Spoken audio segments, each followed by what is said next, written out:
Welcome back ناظرین، ایک بار پھر سے بلیس فرائیڈے مارننگ شو میں خوش آمدید۔ میں ہوں سائرہ اسلم، اور جس اسپیشل مہمان کا آپ سب کو انتظار تھا وہ ہمارے ساتھ موجود ہیں، اور آج جو گیسٹ اور عالمی شخصیت ہمارے ساتھ موجود ہیں، سب سے پہلے میں چاہوں گی کہ ان کا تعارف آپ تک پہنچایا جائے۔ ناظرین، استاذہ عفت مقبول صاحبہ ایک ایسی عالمی اسلامک اسکالر ہیں جنہیں اللہ سبحانہ تعالیٰ نے گلوبلی قرآن مجید کی خدمت کے سلسلے میں بڑا ہی نام عطا کیا ہے، اور حیرت کی بات تو یہ ہے کہ پاکستان سے زیادہ آپ عالمی سطح پر معروف ہیں۔ محترمہ استاذہ عفت مقبول صاحبہ، جنہوں نے پنجاب یونیورسٹی سے اسلامک اسٹڈیز میں ماسٹر کیا اور پھر مصر سے اعلیٰ تعلیم حاصل کی، اور پھر اللہ سبحانہ تعالیٰ نے انہیں دین کی خدمت کے لیے چن لیا۔ آپ عالمی ادارے نور القرآن کی فاؤنڈر اینڈ چیئر پرسن ہیں۔ امریکہ، یو کے، فرانس اور ناروے سمیت متعدد ممالک میں آپ کے ادارے بڑا ہی شاندار کام کر رہے ہیں، اور یہ بڑے ہی سعادت کی بات ہے، بلیسنگز ہیں اللہ سبحانہ تعالیٰ کی ان پر کہ یہ یورپ کنٹریز میں بیٹھ کے دین کا کام کر رہی ہیں۔ اور یہ بڑی دلچسپ بات ہے کہ ہر رمضان الکریم میں آپ کا دورہ قرآن کسی مختلف ملک کے اندر ہوتا ہے اور مختلف اس کے عنوان ہوتے ہیں، اور جو قرآن کو مختلف پہلوؤں کے ساتھ اسپیکٹس کے ساتھ ہمیں سمجھنے میں مدد دیتا ہے۔ پاکستان میں بھی متعدد شہروں میں نور القرآن کے کیمپس اس ٹائم کام کر رہے ہیں۔ ادارہ نور القرآن کے تحت دنیا بھر میں آن سائٹ اور آن لائن کورسز جاری ہیں۔ ایک دنیا آپ سے سیکھ رہی ہے، اور آج انشاءاللہ ہم بھی ان سے سیکھیں گے، اور دنیا بھر میں ہزاروں دلوں اور فیملیز تک آپ کے ذریعے قرآن پاک کا پیغام پہنچ رہا ہے۔ عربک گرامر میں آپ کو خاص طور پر عبور حاصل ہے ماشاءاللہ، اور آپ کے ادارے کی ایک اہم خوبی یہ ہے کہ اس میں قرآن کے اسٹوڈنٹس کو براہ راست عربک لینگویج میں قرآن سمجھایا اور سکھایا جاتا ہے۔ کتنی سعادت کی بات ہے جو اسٹوڈنٹس وہاں سے پڑھ رہے ہیں کہ قرآن کو اللہ سبحانہ تعالیٰ نے جس زبان میں نازل فرمایا ہے وہ اس کو سمجھ رہے ہیں، اور یہ ادارہ ان کو سمجھا رہا ہے، اور بڑا ہی مستند، مؤثر اور جدید دور سے ہم آہنگ آپ کا اسلوب اور انداز ہے۔ اللہ آپ سے دین کا جو کام لے رہا ہے وہ اسی طرح آپ سے لیتا رہے، اللہ کی رحمتیں آپ پر ہوں۔ السلام علیکم استاذہ عفت مقبول صاحبہ، کیسی ہیں آپ؟ وعلیکم السلام ورحمۃ اللہ وبرکاتہ۔ الحمدللہ میں بالکل ٹھیک ہوں۔ استاذہ، ہم بہت خوش ہیں کہ آج آپ ہمارے ساتھ ہیں۔ الحمدللہ۔ آج آپ سے انشاءاللہ بہت کچھ سیکھنے کو ملے گا۔ اچھا استاذہ صاحبہ، آپ کا ایکسپیرینس ہے یورپین کنٹریز کا، آپ نے وہاں کی نسلوں کو دیکھا، ٹین ایجرز کو دیکھا ہے، تو اس ماڈرن ایرا کا انسان کیا آپ کو لگتا ہے کہ واقعی قرآن سے متاثر ہو رہا ہے؟ جی الحمدللہ رب العالمین۔ قرآن کا پیغام گلوبل بھی ہے اور فار ایور بھی ہے، یعنی جیسے قرآن پاک کل کے طور میں دلوں پہ اثر کرتا تھا، آج بھی ایسے ہی اثر کرتا ہے۔ سوال صرف یہ ہے کہ کوئی دل پہ ویکس نہ لگا ہو، یا پھر بتانے والا اسی انداز سے بتائے جیسے یہ نازل ہوا ہے۔ تو میرا پورا یقین ہے اس بات پہ کہ آج بھی قرآن ویسے ہی دلوں کو متاثر کرتا ہے۔ بلکہ اگر آپ کا یہ سوال ہے کہ ماڈرن انسان یعنی آج کا انسان، تو انسان ہمیشہ سے ماڈرن تھا۔ یہ صرف ہم سب اپنے ایک سوچ کے ساتھ سے بات کر لیتے ہیں نا کہ آج کا انسان مختلف ہے، کل کا مختلف تھا۔ تو جو میں نے دیکھا ہے کہ وہی طریقہ ہے بچے کے دنیا میں آنے کا آج بھی جو آج سے کئی ہزار سال پہلے تھا۔ وہی دل ہے، وہی آنکھیں ہیں، وہی کان ہے۔ فرق تھوڑا سا سوچوں میں ہے۔ وہ باہر کے ماحول کا اتنا اثر نہیں ڈالتا، کیونکہ فطرتاً ہر بچہ جو ہے وہ اسلام پہ پیدا ہوتا ہے۔ اب وہ بچے کو آپ اگر پیدا ہوتے ہی اللہ والا رنگ دکھاتے ہیں جو اللہ تعالیٰ سے چاہتا ہے، تو اس کے اوپر اس کا اثر آ جاتا ہے، اور اگر آپ اس کو اس سے الگ کر دیتے ہیں تو پھر وہ چیز اس کی مشکل ہوتی ہے۔ تو اگر آپ کا سوال اتنا ہی تھا کہ کیا انسان آج بھی قرآن سے متاثر ہوتا ہے، تو قرآن حقیقت میں ایک ایسی کتاب ہے جو ہر دور میں لوگوں کو متاثر کرتی ہے۔ آپ لوگوں نے سیرہ میں پڑھا ہوگا کہ وہ لوگ جو اس قرآن کے منکر بھی تھے، وہ بھی چھپ چھپ کے سنتے تھے۔ اللہ کے نبی کی مخالفت کرنے والے، دن بھر آپ کے خلاف لوگوں کو پرووک کرنے والے، راتوں کو چھپ چھپ کر کعبہ کے غلاف کے پیچھے کھڑے ہو کر بھی قرآن سنتے تھے۔ بالکل۔ تو یہ فطرت کی پکار ہے، تو بالکل ایسا ہی ہے۔ اور اگر آپ آج کے جدید دور کی بات کریں تو اس کے اندر میں صرف 3 پوائنٹس آپ کو دے سکتی ہوں کہ اگر آپ صرف اس رنگ سے لیتے ہیں کہ یہ قرآن جو ہے کیسے آج کے ذہنوں کو قبول کراتا ہے، تو پہلی تو بات ہے کہ قرآن اور سائنس بالکل ایک ہی پیغام ہے۔ قرآن رب کا قول ہے اور کائنات اللہ کا فعل ہے، اور اس کے قول اور فعل میں تضاد نہیں ہے۔ اگر آج ہم مسلمان اگر اس دین کی تبلیغ نہیں بھی کریں گے تو یاد رکھیے کہ دور جدید کا مبلغ سائنس ہے۔ گزرتے وقت کے ساتھ سائنس کے وہ خوبصورت طریقے سے انکشافات جو قرآن کی سچائی کو ثابت کر رہے ہیں وہ سب کے سامنے آ رہے ہیں۔ تو ایک بہت بڑی وجہ تو مجھے یہ سمجھ آ رہی ہے کہ لوگ حقیقت میں اس طریقے سے قرآن اور سائنس کو جب ملا کر دیکھ رہے ہیں تو بہت ساری چیزیں ان کو اسلام کی طرف لانے کا ذریعہ بن رہی ہے۔ دوسری چیز اگر میں آپ کے سامنے رکھوں تو وہ یہ ہے کہ قرآن پاک کو اگر آپ یہ سوچتے ہیں نا کہ یہ کوئی پرانی کتاب ہے، 1400 سال پرانی ہے، تو یہ غلط فہمی ہے ہماری۔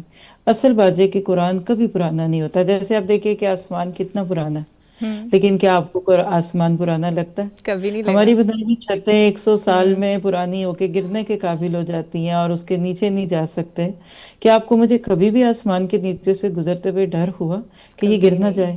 یہ پڑ گئے، اللہ نے سورۃ ملک میں خود بھی کہہ دیا نا کہ تمہیں اس میں کوئی ٹیڑھ پن نہیں دکھے گا، ایک دفعہ نہیں، ينقلب الیک البصر خاسئا وهو حسیر۔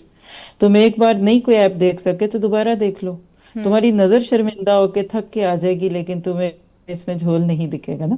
تو بس جو کائنات کا معاملہ ہے وہی قرآن کا ہے۔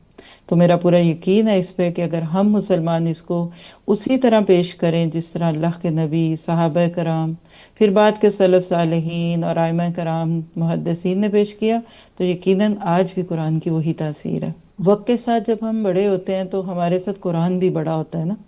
بچپن میں جب آپ قرآن سنتے ہیں تو آپ کو وہ چھوٹے بچوں کی طرح جیسے قرآن میں کچھ ایسی چیزیں بھی دکھتی ہیں جیسے چونٹیوں کی باتیں ہیں، ہدہد کی بات ہے، جی تو بچوں کو ایسی چیزیں اچھی لگتی ہیں۔ جی جیسے موسیٰ علیہ السلام کے دور میں جادو کے کچھ معجزات تھے۔ جی جی ذرا بالکل۔ سے بڑے ہوتے ہیں تو قرآن ہمیں ٹین ایجر باتیں جیسے سورہ یوسف دکھتی ہے، واقعات ہیں اس میں بہت۔ جی پھر اسٹوری ذرا سے ٹیلنگ ہم بھی ہے۔ بڑے ہوتے، اسٹوری ٹیلنگ ہوتی، پھر ہم تھوڑے سے میچور ہو جاتے ہیں، 20 میں جاتے ہیں تو قرآن ہمیں ایک بڑی خوبصورت سی زندگی شروع کرنے کے لیے دعوت دیتا ہے۔ اور جب ہم بوڑھے ہو جاتے ہیں تو قرآن ہمیں پوری زندگی کی یادیں، علم ونما، قرآن بار بار ہمیں کہتے ہیں غور کرو، علم لو کہ یہ دنیا کیا ہے۔ کبھی لائب کہتا ہے، کبھی لف کہتا ہے، کبھی اس میں تفاخر، کہیں تکاثر ہے نا۔ تو قرآن الحمدللہ دلوں پہ اثر کرتا ہے۔ یہ میں اپنے تجربے سے، آخری بات اگر آپ مجھ سے کہتے ہیں تو میں الحمدللہ پچھلے 25 سال سے ویسٹ میں ہوں، مختلف جگہوں میں، لیکن میں نے ہر جگہ یہ دیکھا ہے کہ میری سب سے خوبصورت آڈینس ٹین ایجر بچی ہیں۔ ماشاء اللہ۔ وہ جس طرح سے قرآن کو سنتی ہیں، جو ان کے دل روتے ہیں، جو ان کی آنکھوں پہ رنگ ہوتا ہے، اس کی تو کہانیاں بہت ساری ہیں۔ تو حقیقت میں قرآن اثر کرتا ہے ینگ دلوں پہ بھی۔ کوئی شک نہیں ہے۔ اچھا استاذہ، والدین جہاں پر بھی ہوں، یورپ میں ہوں، ویسٹ میں ہوں، وہ تو اولاد کے لیے فکر مند ہوتے ہی ہیں، تو مغربی ممالک میں ٹین ایجرز کے کیا مسائل ہیں اور پیرنٹس اس کو کس طرح سے ٹیکل کر رہے ہیں؟ جی الحمدللہ، یہ بھی ایک سوال، بہت ہی اہم سوال ہے۔ تو آپ دیکھیے کہ والدین تو والدین ہی ہوتے ہیں نا، لیکن میرا گمان یہ ہے کہ مغرب میں رہنے والے ماں باپ دو قسم کے ہیں۔ ایک وہ جن کو خود اپنی بھی فکر ہے، فکر آخرت بھی ہے، اور ایک وہ ہیں جو خود صرف ابھی دنیا میں لگے ہوئے ہیں۔ تو یہ دونوں قسم کے پیرنٹس جو ہیں یہ ڈیفرنٹ فیزز سے گزر رہے ہیں۔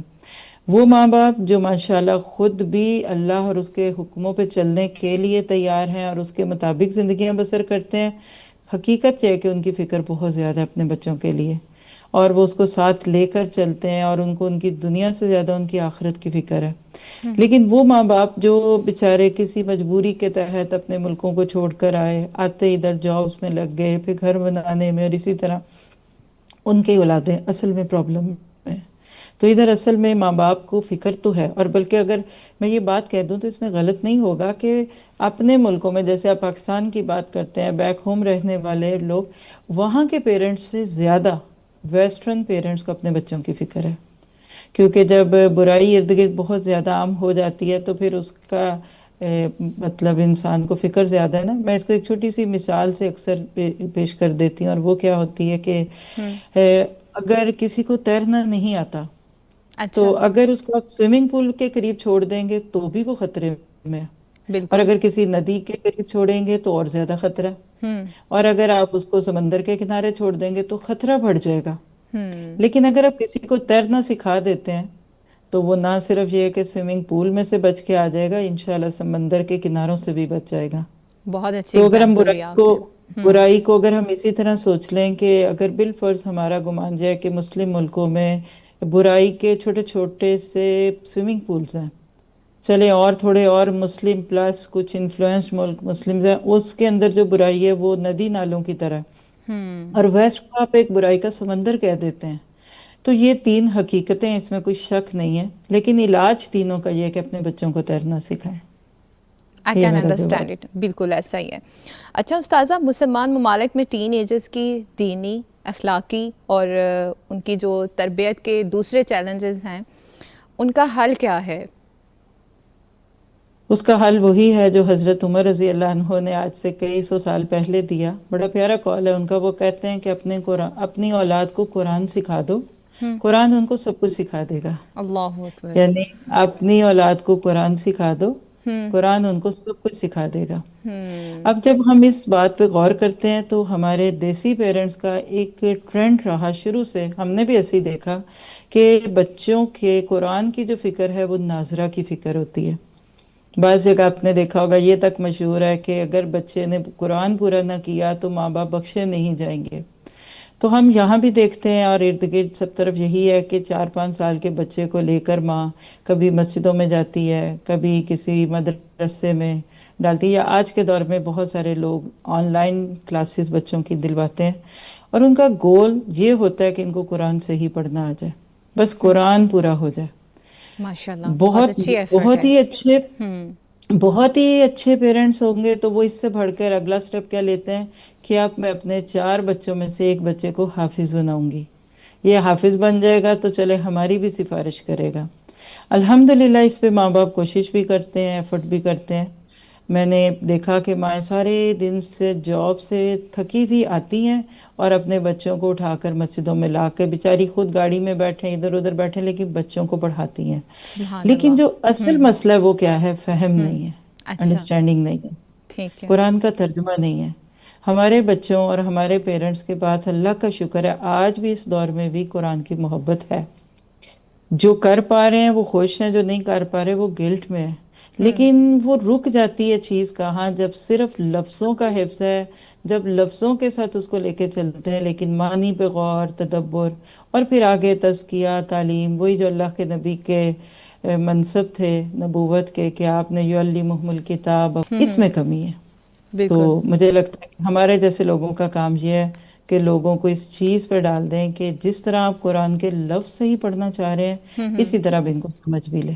استاذہ، آپ نے ابھی بتایا کہ آپ سے قرآن کی کلاسز لینے والی سب سے زیادہ ٹین ایجرز بچیاں ہیں، تو آپ کو کیا لگتا ہے کہ ان میں کون سی ایسی چیزیں ہیں یا مسائل ہیں جن پر پیرنٹس کو بہت زیادہ نظر رکھنے کی ضرورت ہے؟ جی، یہ بہت بڑی حقیقت ہے کہ جب کوئی برائی بہت زیادہ بڑھ جاتی ہے نا تو وہ پھر اس کا ریولجن شروع ہو جاتا ہے، اس کا اپوزٹ طریقہ شروع ہوتا ہے۔ تو اللہ کا شکر ہے کہ یو ایس سے، امریکہ سے لے کے آج یورپ، ناروے اور اس کے ارد گرد میں نے یہ دیکھا ہے کہ وہ بچیاں جو معاشرے کے اندر بہت ہی بے قاعدگیاں دیکھ رہی ہوتی ہیں، وہ جب یہ چیز ان تک پہنچتی ہے کہ قرآن ہم سے سیکھ سکتے ہیں تو وہ شوق اور محبت سے آتی ہیں، اور وہ پھر اس چیز کو اس طرح سے فیل کرتی ہیں کہ ہمارا حل ہی ہے۔ اب مسئلہ صرف جو پڑتا ہے، جو چیلنج ہے وہ کیا ہے کہ ان کا بزی لائف سٹائل، پڑھائی تعلیم، یعنی اگر آپ یہ پرابلمز دیکھیں تو آج ہماری بچیاں بچے، جو آپ کا ایک مین کوشچن ہے کہ ان کے پرابلمز کیا ہیں، تو سب سے پہلے تو آئیڈینٹی پرابلم ہے۔ وہ گھر کی دنیا میں ایک اور ماحول دیکھ رہے ہوتے ہیں، گھر والے اکثر بات بھی اسی پہ کر رہے ہوتے ہیں، اچھے مسلم بننا، یہ کرنا، لیکن جو ہی وہ باہر جاتے ہیں، اسپیشلی آج کے تو ویسٹرن ایجنڈے میں شامل ہے کہ ہماری نسلوں کے برین واش کرنے ہیں، تو وہ جب باہر کی دنیا میں جاتے ہیں، کبھی کوئی بلی ہوتا ہے، کسی کو ایکسٹریمزم کا نعرہ ملتا ہے، پھر اگلی بات یہ ہے کہ سوشل میڈیا پورے کا پورا اینٹی مسلم کریکٹر شو کرتا ہے کہ شاید مسلم اچھے ہی نہیں ہوتے۔ یہ چیز تو میں نے خود بھی بہت جا کے دیکھی باہر کی دنیا میں کہ بہت سارے لوگ ہم مسلمانوں کو جانتے ہی نہیں ہیں، اور افسوس کے ساتھ کہوں گی کہ ہم مسلم جو باہر کی دنیا میں آ کر بیٹھتے بھی ہیں نا تو ہمارا سرکل، ہمارا لائف سٹائل صرف دوسرے مسلمانوں میں ہی گھومتا ہے۔ نیک ہیں تو مسجدوں میں آتے جاتے رہتے ہیں، بچوں کو لے کر ہم کچھ الحمدللہ سیمینارز اٹینڈ کر لیتے ہیں، ہر سال بڑے بڑے پروگرامز ایونٹس ہوتے ہیں، سالانہ بھی ہوتے ہیں، لیکن ہمارا انٹریکشن جو نان مسلمس کے ساتھ ہونا چاہیے وہ بالکل نہ ہونے کے برابر ہے۔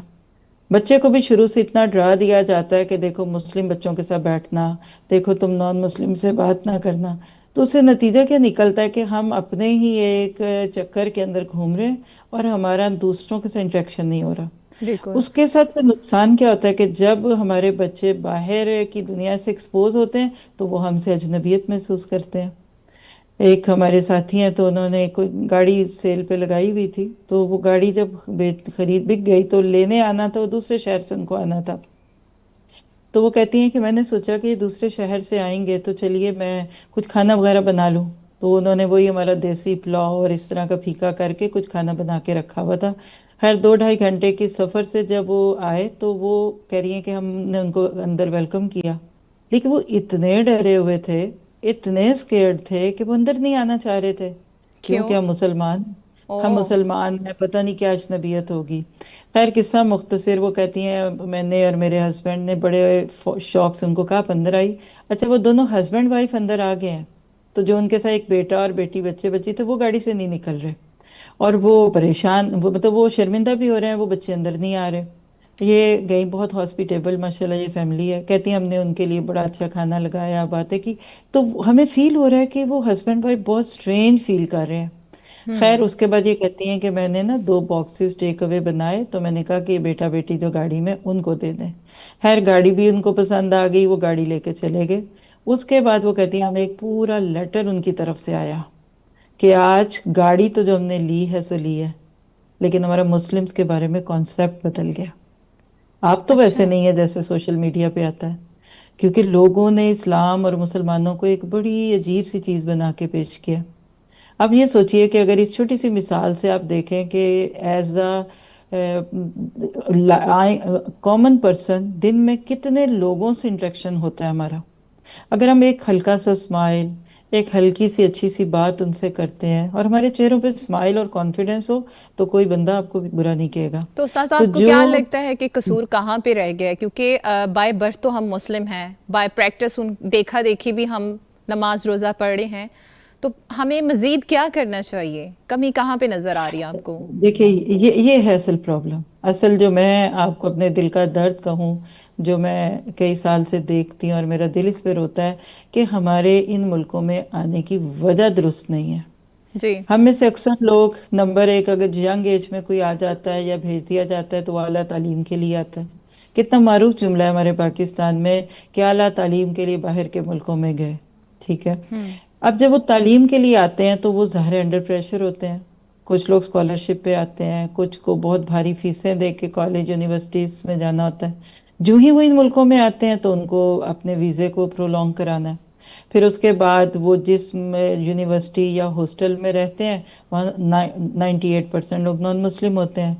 اب ان بچوں کو ادھر بھیجنے سے پہلے پیرنٹس نے وہ کانفیڈنس نہیں دیا ہوتا، جو میں 2 جملوں میں کہہ دیتی ہوں کہ آج کے پیرنٹس کی سب سے بڑی کوشش کیا ہونی چاہیے، we are blessed to be Muslim. لوگ پراؤڈ کہتے ہیں، مجھے پراؤڈ کا لفظ اچھا نہیں لگتا، ورنہ لوگ کیا کہتے ہیں، we are proud to be Muslim, proud نہیں ہے۔ بچوں کو یہ سوچ دیجئے we are blessed to be Muslim. ہم نے بالکل کیا کیا نسلی کے ساتھ، ہم نے امبیرسڈ مسلم پیدا کیا۔ اس وقت مسلمانوں کو جس چیز کی ضرورت ہے، اور یہ اس نسل سے تو کم ہو رہا ہے، جو کہہ لیں ہمارے جیسی نسل اس وقت ایز اے پیرنٹس ہے، لیکن انشاءاللہ وہ بچے جو ویسٹ میں پیدا ہوئے یہیں پل رہے ہیں وہ یہ کام کریں گے کہ وی آر انشاءاللہ we are blessed to be Muslim, we are not embarrassed انشاءاللہ مسلم۔ اب جو بندہ انشاءاللہ گھر سے ہارنے کے لیے جائے گا اس کو کون جتائے گا؟ ہوں تو مجھے لگتا ہے کہ حضرت یوسف علیہ السلام کی مثال سامنے رکھ لیجئے، بالکل ارلی ٹین ایج، کیا وہ تو لڑک پن میں ہی اپنے ماں باپ سے جدا کر دیے گئے۔ ہوں کیا چیز تھی جس نے ان کو دیار غیر میں بھی اللہ کے حکموں پہ بھی رکھا، ماں باپ کے بھی وہ بہترین فرما بردار رہے، بنیادیں اچھی تھیں۔ تو بالکل مسلم پیرنٹس کا اس وقت جو سب سے بڑا کام ہونا چاہیے، ہوں اپنے بچوں کو اللہ کے ساتھ جوڑ دیں، ہوں توحید ان کے دل میں ایسے راسے ہو کہ لا الہ الا اللہ کہتے ہی ان کو سمجھ آ جائے کہ آرڈر آ گئے اوپر سے اور میں نے اس کے ساتھ چلنا ہے۔ تو انشاءاللہ. انشاءاللہ ذرا نم ہو تو یہ مٹی جی بڑی زرخیز ہے. بالکل. جتنا زیادہ ہم بچوں کو وقت سے پہلے ان چیزوں کے لیے تیار کریں گے وہ اتنا اس کے اوپر ایزی کریں گے. دو حدیں ہیں، مجھے تو یہ دکھتا ہے کہ ایک تو سیکس ایجوکیشن کے نام پہ آج ڈے کیئر، جس کو ناروے میں بارنے ہاگے کہتے ہیں، اس میں یہ باتیں بتانی شروع ہو گئے ہیں. ایون بہت ہی ان نیسیسری تھنگز ہیں. اور دوسری طرف ہمارے پیرنٹس جو شرم اور حیا کی بات کر کے اس چیز پہ نہیں رکتے، تو درمیانی بات ہونی چاہیے. جس چیز کی ضرورت پڑنے والی آئندہ وقتوں میں اس سے سمجھیں کہ 6 ماہ 1 سال پہلے ماں باپ کو چاہیے کہ بچوں کے ساتھ شیئر کریں. یہاں ایک چھوٹی سی چیز یہ ہے کہ ماؤں کا کردار بیٹیوں کے لیے اور باپوں کو بیٹوں یا جوان ہوتے بچوں کے لیے بہت کمیونیکیٹنگ ہونا چاہیے. اگر ہم اپنے بچوں کو نہیں بتائیں گے تو وہ ظاہر ہے پھر آج کل کیا مشکل ہے، کل تو گوگل تھا، آج اے آئی ہے، کہیں میٹا ہے، ایک کہیں کلک کی دوری پہ جیمینائی. تو بیٹھے ہوئے ہیں. وہ تو پتہ نہیں ہوں کیا کچھ پوچھ لیں گے نا. تو اصل یہی مسائل کا جو حل آپ پوچھیں گے تو اس میں سب سے بڑی چیز کمیونیکیشن ہے. ہوں آج جو بیریئرز ہیں نا ان کو بریجز بنانے کی ضرورت ہے. ٹھیک ہے. ماں باپ اور بچوں کے بیچ میں جو رکاوٹیں کی گئی ہیں نا، ان رکاوٹوں کو جوڑ کر ایک پل بنا دیں اور کمیونیکیٹ کریں. ٹھیک ہے. اچھا اگر آپ پوچھیں استاذہ، کہ جی اب دیر جی ہو گئی ہے، مطلب پہلے تو اویئرنیس نہیں تھی، دیر ہو گئی ہے، تو اب اس کو کس طرح سے ٹیکل کریں، اس کو کیسے اپنے ہاتھ میں لیا جی جائے؟ دیکھیے، اس کے لیے ایک تو میں آپ کو بڑا سینٹیمنٹل سا آنسر دے سکتی ہوں، اور دوسرا میں ریئلسٹک بیس پہ بھی کر سکتی ہوں. جو سینٹیمنٹل میں دیتی ہوں اکثر مائیں جو میرے پروگرامز میں بھی ہوتی ہیں، تو بچوں کی تربیت کے نقطے، بلکہ ایک پریکٹیکل واقعی سنا دیتی ہوں. میں یو اے ای کے کسی کنٹری میں تھی، تو 3 دن کا ہمارا وہ ٹرپ تھا. تو اس میں نے پہلے دن ان کو بتایا کہ بچوں کو پیدا ہونے سے لے کے کیسے کریں تربیت کے مراحل. اور وہی بات ہے کہ جیسے حضرت عمر رضی اللہ عنہ کے پاس ایک شخص آیا تو اس کے ساتھ اس کا جوان بیٹا تھا. تو وہ شخص کہنے لگا کہ امیر المومنین، یہ میرا جو بیٹا ہے نا یہ بڑا نافرمان ہے، تو ذرا آپ اس کو سمجھائیے. تو جب حضرت عمر اس کی طرف متوجہ ہونے لگے تو اس ینگ لڑکے نے کہا کہ امیر المومنین، آپ مجھے جو کہیں گے میں سنوں گا، لیکن پہلے میرے ایک سوال کا جواب دے دیں کہ بینگ اے کڈ یا بینگ بچہ ہونے کے ناطے میرے کیا حقوق تھے میرے باپ کے ذمہ. اب یہ سوال ایک اچھا. بڑا نیچرل کویسچن ہے. ہوں تو اس پہ حضرت عمر نے 3 جواب دیے جو اگر سننے والے بھی اپنی انگلیوں پہ لکھ لیں تو مجھے لگتا ہے ہماری ساری لائن آف ایکشن ٹھیک ہو جائے گی. انہوں نے کہا کہ تیرا پہلا حق کیا ہے. اب ذرا آپ سب سوچئے، ہم تو سوچیں نا پہلا حق اچھی تربیت کرے، نہیں. حضرت عمر نے فرمایا تیرا پہلا حق تیرے باپ پہ یہ تھا کہ تجھے ایک اچھی ماں دیتا. اچھی ماں دیتا. اللہ اکبر. زبردست. دوسرا حق یہ تھا کہ تیرا اچھا نام رکھتا. ہوں اور تیسرا تیرا حق یہ تھا کہ تجھے تیری اچھی تربیت کرتا. تو اس لڑکے نے کہا کہ پھر یہاں رکیے، میں افسوس کے ساتھ کہہ سکتا ہوں کہ میرے باپ نے میرے یہ تینوں ہی حق نہیں دیے. اوہو. اس نے ایک نان مسلم سے شادی کی، ہوں وہ مجوسی عورت ہے، فائر ورشپر، آگ کی پوجا کرنے والی. اس نے میرا نام جوالا رکھا. او. اور اگر میں آپ کو سمجھانے کی ہوں خاطر جوالا کا مطلب دوں تو یہ جو جالے لگتے ہیں نا ہمارے گھروں میں، ہاں جی. یہ جالے ہیں، یعنی کیڑے کا نام ہے ایک. یہ اس نے میرا اسپائڈر اچھا کا نام نام نہیں تھا؟ رکھا. جس اسپائڈر کو جوالا کہتے تھے. اچھا. تیسرا اس نے کہنے لگا چونکہ میری ماں نان مسلم تھی تو اس نے میری تربیت اچھی نہیں کی. تو یہ 3 سوال جو ہے نا، یہ مجھے لگتا ہے کہ رشتہ ڈھونڈنے سے لے کے شادی کرنے اور اس کے بعد ہونے والے بچے کے لیے وہ سارے مراحل جو اللہ تعالیٰ نے دیے ہیں، ان سب کو کور کرنے کے لیے ایک لائن آف ایکشن ہے. آج کی ماں خود سے پوچھے کہ جب میں اپنے بیٹے کے لیے کوئی لڑکی ڈھونڈ رہی ہوتی ہوں تو کیا اس وقت میرے ذہن میں یہ ہوتا ہے کہ یہ بچی جس کا حسن، جس کی خوبصورتی اور اس کی دولت اور باقی چیزیں دیکھ رہی ہوں، کل میرے آنے والے پوتے پوتیوں کی ماں ہوگی. سیم تھنگ ایک لڑکے کے لیے بھی. ایک لڑکا کالج سے یونیورسٹی میں گیا، اس کو ایک بڑی چلبلی سی لڑکی پسند آ گئی. وہ کہتا مجھے اس سے شادی کرنی ہے. تو کیا اس لڑکے کے ذہن میں اس وقت یہ بات ہوتی کہ یہ میرے کل ہونے والے بچوں کی ماں ہوگی؟ تو سب سے پہلا کام تو ہمیں یہ کرنا ہے، ہمیں اپنے بچوں کو ان چیزوں پہ گائیڈ کرنے کی ضرورت ہے. اچھا، جب اب آپ یہ سوال جو میرے سے اپنے شروع میں کیا کہ جو بچے اب بات اوپر چلی گئی، پانی سر سے اوپر چلا گیا، تو جب آپ کسی ایسے بگڑے ہوئے بچے کی ماں یا اس کے باپ کے ساتھ بیٹھیں تو کیا کہیں؟ وہی میں آپ کو سنانا چاہوں گی. ٹھیک میں ہے. نے یہ پروگرام جو آپ کو مثال دی، یہ واقعہ بھی سنایا، اور اس میں پیدا ہوتے ہی اچھا نام گھٹی، بلکہ بات تو اس سے بھی پیچھے شروع ہوتی ہے. ہوں. اسلام تو آپ کو اتنی پرسنل گائیڈ لائن دیتا ہے کہ ایک شوہر اپنی بیوی کے پاس آتا ہے تو اس کو دعا سکھا دی کہ اللہم جنبنا الشیطان وجنب الشیطان ما رزقتنا، اللہ کہ اکبر. اللہ ہمیں اور بالکل. ہم دونوں کو بھی اس ہوں. معاملے میں حد سے نہ بڑھانا، اور اگر کوئی بچہ ہمارے نصیب میں تو اس کو تو شیطان سے بچانا. کتنے لوگ ہیں جو اس دعا کو پڑھتے ہیں؟ ہماری شادیوں میں دلہا دلہن کو اور دسیوں میجورٹی کو بیس آتی نہیں ہوگی یہ دعا. آتی نہیں. شادیوں پہ جاتے ہیں، میرا حال ہے کہ سال کے کچھ مہینے ہیں کہ ہر ویکنڈ پہ دو دو تین تین شادیوں کے ڈفرینٹ کارڈز ہیں. 500 سے 1000 لوگ ایک شادی میں انوائٹڈ ہیں. وہ سارے آپ کے پاس آئیں، کون ہے اس میں سے جو دلہا دلہن کو برکت کی دعا دیتا ہے کہ اللہ تم دونوں کو برکتوں پہ جمع کرے اور تمہارے درمیان میں خیر ڈال دے؟ اہتمام ہی نہیں ہے. شادی پوری کی پوری جس ایجنڈے پہ ہو رہی ہے، اس میں تو نکاح من سنتی کی حدیث ہی اب نکل گئی ہاں جو جی. کبھی کارڈز پہ لکھی جاتی تھی. تو کیا لگتا ہے آپ کو، ہم شاد دور ہوئے ہیں یا دور کیا گیا ہے؟ دونوں باتیں ہیں. دیکھیے، دور کرنے والے ہر دور میں تھے. اللہ کے نبی کے دور میں عبداللہ بن ابی بالکل دروازے پہ بیٹھا ہوا تھا مسلمانوں کو بہکانے کے لیے، ان کی نسلوں کو ان کے ماں باپ سے دور کرنے کے لیے. لیکن ماں باپ اویئر تھے، ماں باپ کو اپنی ذمہ داری پتہ تھی. آج ہمارا مسئلہ یہ ہے کہ ہم بچوں کو ملکیت سمجھتے ہیں، حالانکہ یہ ہمارے پاس ایک امانت ہے. ہمیں ان بچوں، یہ ہمارا ایسٹ ہے. ہم سونے چاندی ڈالر پاؤنڈ کرون کو اپنا ایسٹ سمجھتے ہیں.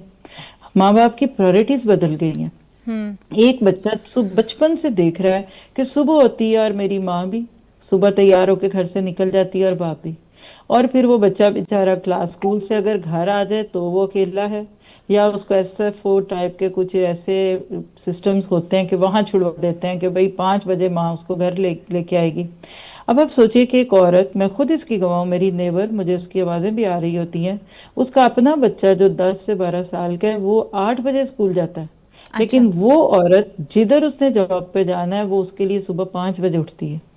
پہلے اپنے نیو بورن بیبی کو تیار کرتی ہے، پھر ٹھیک جو ہے. بھی اپنا ناشتہ پانی کرا کے گھر سے نکلتی ہے، پہلے اس کو ڈے کیئر میں چھوڑتی ہے، پھر وہاں سے 1 گھنٹہ ٹریول کر کے وہ جاتی ہے اپنی جاب پہ. اب مجھے بتائیے، ایک عورت جو صبح 4 یا 5 بجے کی اٹھی ہوئی ہے، جب اپنے کام سے واپسی پہ پھر اس بچے کو لے کے گھر پہنچے گی، اس کے 2 بیٹے ہیں اور وہ دونوں بیٹے اس کے بعد جاتے ہیں کام سے، وہ چلی جاتی ہے، وہ لاک کر کے پھر جاتے ہیں. اچھا، ادھر سے وہ بیٹے واپس آ چکے ہوتے ہیں اور ماں بھی جاب پہ. اب مجھے بتائیے، سارے دن کی تھکی ہاری عورت جب گھر میں بچے اور ساتھ گروسری لے کے آتی ہے، دودھ جو بھی چیزیں، مجھے بتائیں وہ کیسے ایک اچھی ایک سافٹ موم ہوگی؟ وہ تھکی ہوگی، اس کی آنکھیں تھکی ایسے ہوئی کھچی ہوں گی. چڑچڑی سی ماں ہو گئی، اور اصل بچے بھی مسئلہ دور یہ بھاگ ہے رہے ہوں کہ گے.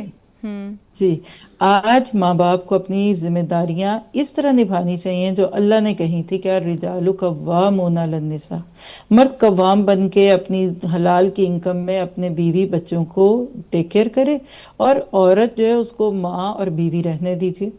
ہوم میکر ہے، وہ آپ کا گھر بنائے گی.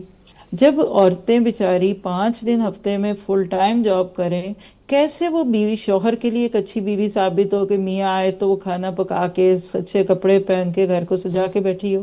ناممکن ہے. مرد بھی کام پہ گیا، وہ بھی گیا. اور دوسری بات ہے، اگر مرد کے ساتھ عورت بھی کمانے لگ گئی تو وہ کیوں دبے؟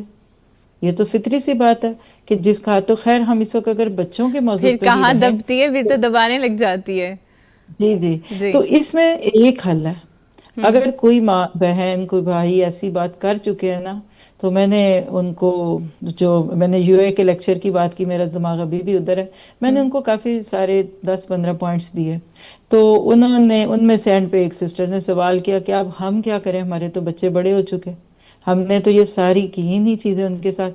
تو میں نے ان کو ایسے کہا، میں نے کہا آج جاگ کے نا اپنے بچوں سے معافی مانگ لیں. اپنے جوان بچوں کو بٹھائیے، بڑی پرسوز آواز میں محبت بھر کے کہیے کہ بیٹا ہمیں معاف کر دو. کیوں بھئی، کیا ہوا؟ ہم نے تمہارا حق نہیں ادا کیا. خیر، یہ ایک بات ہوئی، ختم ہو گئی.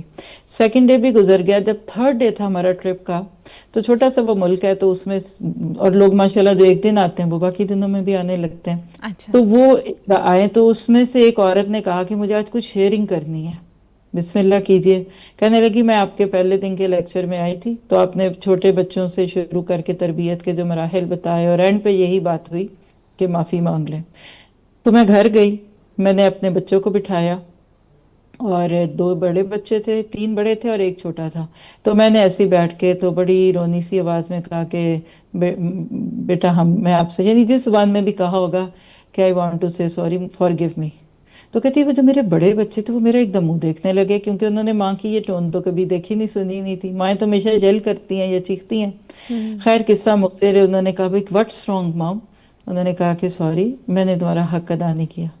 کہنے لگی اس بات کی دیر تھی، میرے وہ دونوں بچے بڑے اور ایک بیچ کی، یعنی 4 بچوں کی کہانی تھی، وہ پھوٹ پھوٹ کے رونے لگے. مام پلیز ڈونٹ سے دس، مام ڈونٹ. پھر کہتی ہم سارے خوب روئے، بچے بھی رو رہے ہیں، میں بھی رو رہی ہوں. پھر جب ذرا دل کا غبار دور ہوا تو پھر ہم نے کہا کہ چلو آؤ آگے چلتے ہیں، میک دا اسٹریٹجیز. اس میں پھر میں نے ان کو اگلے لیکچر میں اسٹریٹجیز دی تھی کہ 15 منٹ دن کے فیملی ٹائم بنا لیجئے. اور اس یہ سے وہ ٹائم ہونا آگے چاہیے جس میں استاذہ، اس سے آگے الفاظ نہیں ہیں. سال شیکنگ آپ نے یہ واقعہ، یہ سٹوری ہمارے ساتھ شیئر کی ہے، بہت بڑی موٹیویشن بنے گی یہ ہماری یوتھ کے لیے انشاءاللہ، ماؤں کے لیے بھی. جی آپ کنٹینیو انشاءاللہ. کریں. جی تو اس میں پھر یہی تھا کہ پھر ان کو لائن آف ایکشن کیا ہے. جیسے اگر مجھ سے پوچھیں کہ اب ہم کیا کریں، یعنی ٹین ایجر بچوں کے پیرنٹس کیا کریں. نمبر 1 یہ ہے کہ جو وقت گزر گیا اس کو اپنے لیے ایک فیول بنائیں. ٹھیک ہے. ریگریٹ جو ہوتا ہے نا، یہ بہت قیمتی چیز ہوتی ہے. بلکہ بعض دفعہ گناہ کر کے جو اس کے بعد شرمندگی اور اپنے اوپر ایک بوجھ والی کیفیت ہے نا، یہ بندے سے بہت کچھ کام کرا لیتی ہے. جیسے آپ نے دیکھا ہوگا کہ ناسا میں اگر کسی اسپیس شٹل میں کسی کو بھیجنا بھی ہے نا، تو اس سے پیچھے بہت فیول چاہیے ہوتا ہے. تو یہ شرمندگی کا، ریگریٹ کا فیول بنائیے. کوئی بات نہیں، ابھی آپ زندہ ہیں الحمدللہ. Be positive. جو مجھے سب سے زیادہ چیز لوگوں کو سکھانے کی ضرورت محسوس ہو رہی ہے آج کے دور میں، وہ ہے کہ be positive, don't be negative. شیطان کا ایک بہت بڑا ہمارے اوپر حملہ ہوتا ہے کہ ہمیں دکھی کر دے. ائمہ کرام کے بڑے پیارے اقوال ہیں، وہ کہتے ہیں کہ شیطان جو ہے بلیورز کو ڈی موٹیویٹڈ دیکھنا چاہتا ہے، دکھی دیکھنا چاہتا ہے. اور قرآن بار بار کہتا ہے لا خوف علیہم ولا ہم یحزنون. نہ وہ جی دکھی ہوں گے نہ اداس. تو بچوں کو ساتھ لے کے چلیے، ٹھیک ہے. کمیونیکیشن پہ چلیے. آؤ بیٹا تم بھی سیکھو، ہم بھی سیکھتے ہیں. اور آج کے دور میں یہ بہت آسان ہو گیا ہے. ٹھیک ہے وہ بھی تھکے ہوئے آئے، آپ بھی تھکے ہوئے آئے. ڈنر کے لیے بیسٹ ٹائم یہ ہے کہ کھانے کی ٹیبل پہ جب سارے بیٹھے، پہلے تو اچھا کھانا کھلا لے، بیٹا تم سناؤ کیا ہوا، کمیونیکیشن کیجیے. ٹھیک ہے. جو ماں باپ اپنے بچوں سے سنتے ہیں، اچھا بیٹا صبح سے کیا ہوا.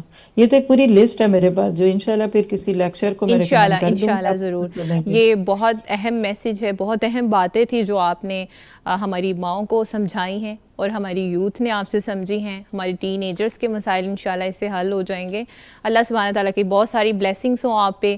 آپ دوبارہ بھی ہمارے ساتھ ضرور پروگرام میں شرکت کیجیے گا. ہم آپ کے شکر گزار ہیں، آج بھی آپ نے اپنا قیمتی وقت ہمارے لیے نکالا ہے. بہت شکریہ استاذہ آپ کا.